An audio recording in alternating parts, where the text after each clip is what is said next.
Hola, hoy nos metemos en un tema, bueno, fascinante y complejo. Vamos a explorar un ensayo muy especial en la orilla del estanque brumoso de la muerte. Eso es. Es del filósofo Timothy Morton y, ojo, forma parte de algo que se llama teoría black metal. Suena potente, ¿eh? Sí, sí, suena potente y de hecho lo es. La teoría black metal es un campo bastante, digamos, nicho, pero muy interesante, que intenta conectar la filosofía contemporánea, sobre todo la que piensa la ecología, nuestra relación con lo no humano, con este género musical tan extremo. Exacto. Y este ensayo de Morton en la orilla del estanque brumoso de la muerte es como una pieza central ahí. Totalmente. Nuestra idea hoy es, pues, ver cómo Morton utiliza una banda concreta de black metal, Wolves in the Throne Room, para, bueno, para desentrañar ideas muy gordas sobre nuestra era, la ecológica, la tecnológica. Sobre la realidad misma, diría yo. Sí, exacto. Vale, pues vamos a meternos en harina. Y podríamos empezar por una paradoja, ¿no? Una que la propia banda reconoce. Ajá. Hacen música que parece que reniega de la civilización moderna. Pero claro, dependen totalmente de la tecnología para hacerla. Guitarras eléctricas, amplis, estudios de grabación. Son unos hipócritas. ¿Cómo lo ves? Pues mira, esa es justo la pregunta que Morton usa como punto de partida.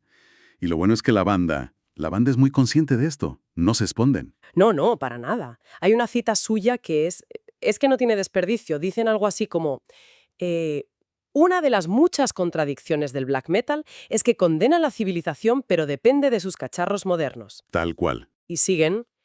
Ese sonido de la paradoja, la ambigüedad, la confusión, de estar atrapados entre dos mundos irreconciliables. Ponen el ejemplo este del manifestante anti-Nike que lleva unas Nike puestas mientras rompe un escaparate. Que es un clásico, sí.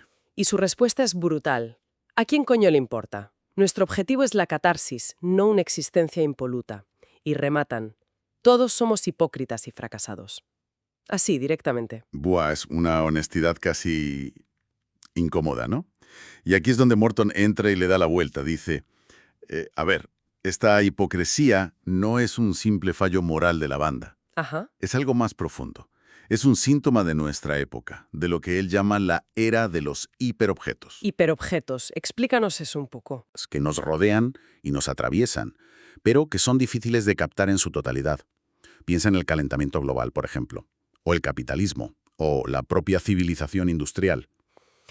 Vale, cosas gigantescas en las que estamos metidos hasta el cuello. Exacto. Son tan grandes y pegajosas que es imposible no formar parte de ellas, incluso si las criticas. Estás dentro, siempre. O sea que acusar de hipocresía es como quedarse en la superficie, ¿no? Es no ver que el problema es el sistema entero en el que estamos todos. Justo. Morton dice que es una argucia oportunista. Señalar al individuo ignora esa condición estructural de estar enredados. De hecho, él recuerda el origen de la palabra griega hypocrisis. Ah, sí. ¿Cuál es? Significaba actuar, en el sentido teatral, la representación en público. Y sugiere que Waltz on the Throne Room, al aceptar esa etiqueta de hipócritas, en realidad están explorando esa dimensión casi escénica de nuestra existencia atrapada. Qué bueno. Y lo conecta con Kierkegaard adaptando una frase suya, en lo que respecta al hiperobjeto siempre estamos del lado equivocado. Siempre del lado equivocado. Sí, la idea es que frente a algo tan inmenso y complejo como el cambio climático, cualquier postura que tomes va a ser parcial, insuficiente. No existe la posición pura, la solución perfecta desde fuera. No hay un fuera. Entendido. La pureza es una quimera cuando estás respirando el aire contaminado, por así decir. Y volviendo a la banda, el propio nombre ya da que pensar. Wolves in the Throne Room. Lobos en el Salón del Trono. Sí, el nombre tiene tela. Morton se para bastante a analizarlo. ¿Y qué saca de ahí? Pues sobre todo, la ambigüedad. ¿Qué significa? ¿Son lobos invasores que han tomado el poder? ¿O son los nuevos gobernantes legítimos? ¿O son como mascotas extrañas, sirvientes? Claro, puede ser muchas cosas. Exacto.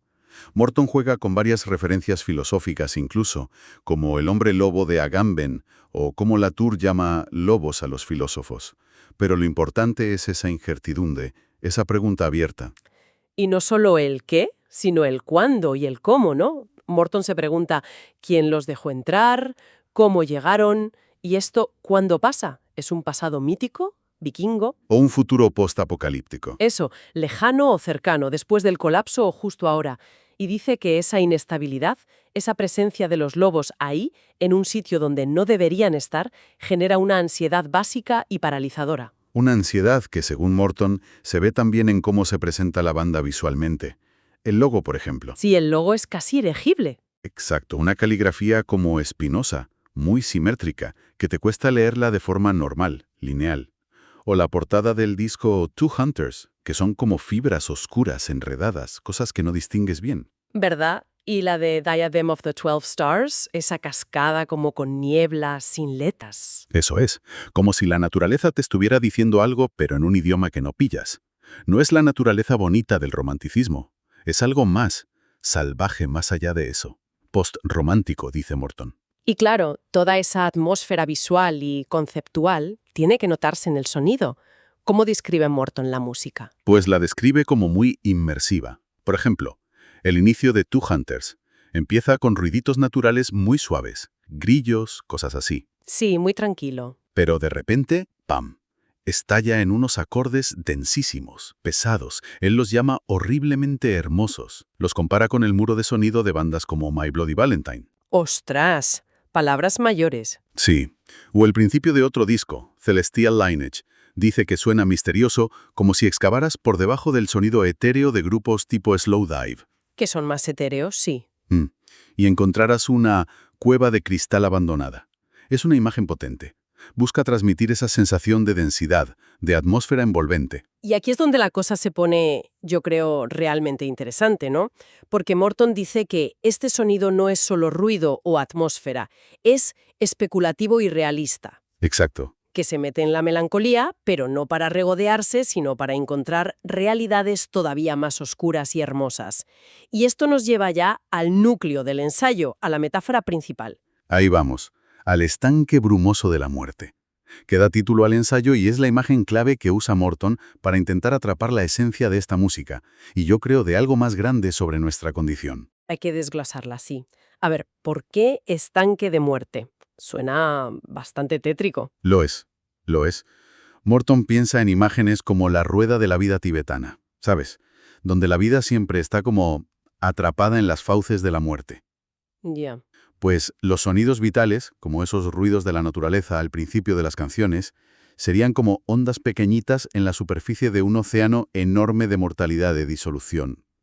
La música densa de la banda nos hunde ahí, en esa profundidad. Vale, la vida emergiendo de un fondo oscuro, mortal, captado. ¿Y por qué brumoso?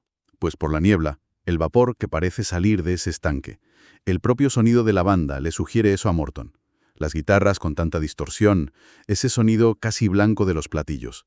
Sí, crean como una nube de sonido. Eso. Le evoca vapor, hielo seco flotando sobre agua muy fría. Dice que es como un solo instrumento con varias cabezas, y menciona la criatura de la cosa de Carpenter, ¿te acuerdas? Sí, sí. Algo informe, cambiante. Exacto.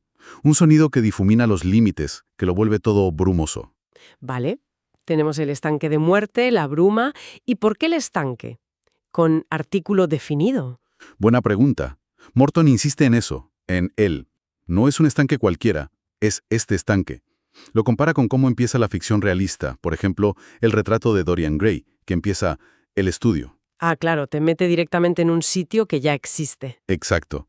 La sensación al escuchar a Wolves in the Throne Room, dice Morton, es como despertar y darte cuenta de que ya estás dentro. Ya estás sumergido en ese fiordo sonoro, en esa atmósfera que parece que siempre ha estado ahí. No es solo algo que tú sientes, sino una especie de realidad con la que la música te conecta. Eso intenta transmitir. Una realidad objetiva aunque sea brumosa y oscura. Y describe la escucha de Two Hunters, por ejemplo, como esa inmersión en la frialdad, pero donde a veces surge una voz femenina que actúa casi como un ritual de limpieza en medio de todo. Habla de una paz inquietante. Sí, una catarsis extraña. Y menciona el título de la última canción, I will lay down my bones among the rocks and roots. O sea, dejaré mis huesos entre las rocas y las raíces. Suena a aceptación final, ¿no? A fusión con lo no humano. Sí, como aceptar esa inmersión total. Y Morton se fija en un detalle curioso de ese álbum. Empieza con sonidos de noche, grillos, búhos, que él asocia al inicio de la muerte. Vale. Y acaba con sonidos de día, pájaros, una pradera, el fin de la muerte. Qué interesante. ¿Y qué concluye de eso? Pues se pregunta, ¿ha sido un sueño todo? ¿Dónde estamos realmente?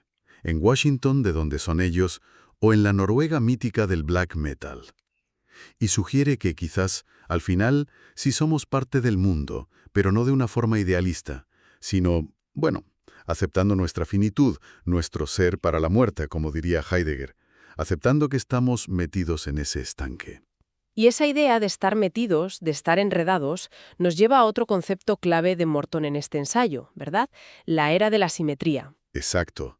Ahí conecta todo esto con una visión más amplia de nuestra época. Sí, porque Morton juega incluso con los nombres de los géneros. Dice que heavy metal, metal pesado, podría recordarnos a la toxicidad que hemos creado, la radioactividad desde 1945. Los metales pesados literales que hemos soltado. Eso. Y black metal, metal negro, sería entonces la música que expresa la necesidad de convivir con esos venenos no humanos que hemos liberado. El plutonio, el CO2, el plástico. Cita a Stephen Shakespeare, que dice que el black metal no es tanto un culto a la naturaleza virgen, sino una especie de contaminación. El espíritu mezclándose con la tierra de forma oscura. Es una lectura potente, y Morton la conecta con la famosa frase de Oppenheimer después de la bomba atómica. Ahora me he convertido en muerte, el destructor de mundos. Que viene del Bhagavad Gita, ¿no? Sí, y también lo relaciona con Antígona, con ese coro que dice que el ser humano es la criatura más inquietante, la más deinos, terrible y maravillosa a la vez. Hay un reconocimiento de nuestra capacidad destructora. Pero Morton va más allá de la culpa humana, creo. Sí, eso es importante. No se queda ahí. Amplía el foco y dice, a ver, en cierto modo, toda forma de vida es destructora de mundos. Pone el ejemplo del oxígeno. El oxígeno. Claro, para nosotros es vital, pero originalmente fue un desecho tóxico de unas bacterias primitivas que causó una extinción masiva, y los depósitos de hierro del planeta también son producto de actividad bacteriana antigua. El mundo natural está lleno de estos ciclos de creación y destrucción. Vale, no somos los únicos destructores. No. Lo que ha cambiado radicalmente, según Morton, es que hemos entrado de lleno en la era de la asimetría. Asimetría. ¿Entre qué? Pues fundamentalmente, entre la escala de nuestro pensamiento, de nuestra capacidad de acción, y la escala de las fuerzas físicas y ecológicas con las que estamos liados. A ver, explica eso. Durante mucho tiempo, sobre todo en la filosofía moderna, pensamos que la mente humana, la razón, podía comprender y dominar el mundo. Kant hablaba de lo sublime, ¿no? Esa sensación de poder abarcar lo inmenso con la mente. Sí. Pues ahora, dice Morton, esa idea se tambalea. Nos enfrentamos a cosas, el cambio climático, los microplásticos, la IA, que son tan enormes, tan complejas, con efectos tan a largo plazo, que nuestra capacidad de controlarlas parece, ridícula. Es como si lo no humano, el espacio exterior, se hubiera metido dentro de nuestra casa, en el corazón de las cosas. O sea que la realidad material y ecológica nos desborda. Ya no vale la ilusión de que estamos por encima. Exacto. Ya no podemos mantener esa distancia. Morton dice que es como un regreso monstruoso a la era simbólica, usando los términos de Hegel. Volvemos a sentir que hay fuerzas más grandes, incomprensibles, como sentían las culturas antiguas. Estamos atrapados en la maraña, como en el árbol Yggdrasil de los nórdicos. Y la música de Wolves in the Throne Room sería una expresión de esa sensación de estar atrapado ahí. La idea de estar atrapado, sin escapatoria, vuelve una y otra vez. Ya no se puede mirar para otro lado. Morton usa ejemplos muy buenos. Dice que hasta el solipsista más radical, el que cree que solo existe su mente... Tiene que sacar la basura. Exacto.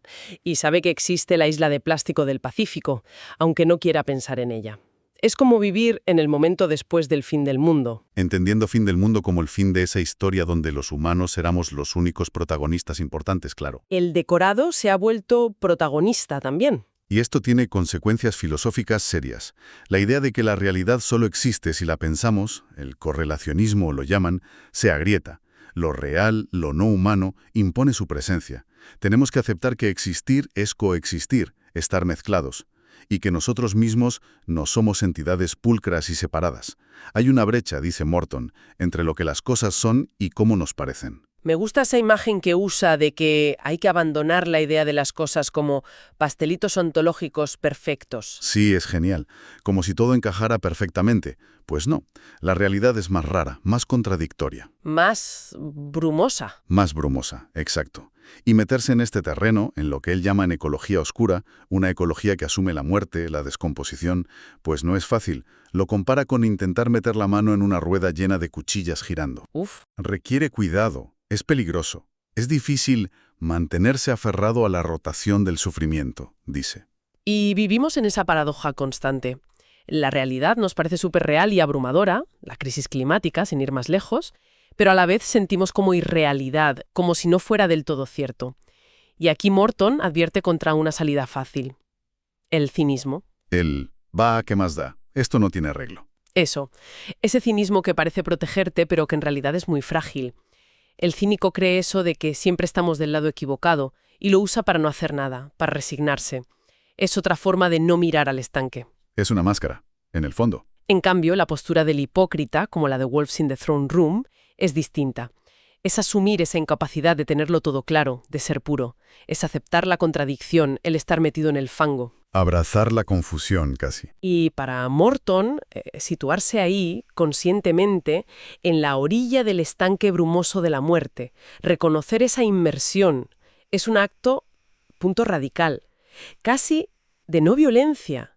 Puede parecer que no es político, pero lo es profundamente, porque cambia nuestra relación con todo. Y ojo que esto no es nihilismo puro y duro. El estanque brumoso no es solo una ilusión. Morton usa el ejemplo del cine de terror. El momento clave es cuando el prota acepta que esto está pasando de verdad. Sí. O una frase de Lacan. Lo que define una simulación es no saber si lo es. La realidad de este estanque, de esta condición ecológica oscura, no es ni un pastelito perfecto ni una fantasía. Es real. Y la conclusión de Morton es fuerte. Somos el estanque brumoso de la muerte. Formamos parte de él. Wow. Entonces, a ver si recogemos un poco. Ha sido un viaje intenso por el ensayo de Timothy Morton en la orilla del estanque brumoso de la muerte, dentro de esta cosa llamada teoría black metal. Hemos visto cómo usa a Wolves in the Throne Room para hablar de la hipocresía como síntoma de estar atrapados en hiperobjetos. De la coexistencia forzosa con lo no humano en esta era de la asimetría. Y de esa experiencia de sumergirnos en el estanque brumoso de la muerte. Exacto. Pero lo más fascinante para mí es la nota final que saca Morton de todo esto. No se queda solo en la descripción oscura. Ah, no. No. Sugiere que la música de Wolves in the Throne Room, precisamente por meternos en esa oscuridad compleja sin adornos, funciona como, él lo llama un antihistamínico musical. Un antihistamínico musical. ¿Cómo es eso? Pues igual que un antihistamínico te ayuda a funcionar aunque tengas alergia, esta música nos permitiría seguir trabajando con estas realidades tan chungas, la crisis ecológica, la relación rota con otros seres, sin quedar totalmente paralizados o enfermos por ellas. O sea, que nos ayuda a sobrellevar la alergia a la realidad compleja. Algo así. Podría facilitar de alguna manera la tarea de imaginar y empezar a construir otras formas de estar juntos, pero desde dentro de la propia bruma, sin pretender salir de ella. Un antihistamínico para no sucumbir al estanque, me gusta la idea. Y nos deja una pregunta final para darle vueltas, ¿no? Si aceptamos esta visión de Morton, esta idea de que estamos atrapados sí o sí, de que somos parte de ese estanque brumoso, ¿cómo cambia eso nuestra manera de pensar la acción? Claro. La acción política, social, medioambiental.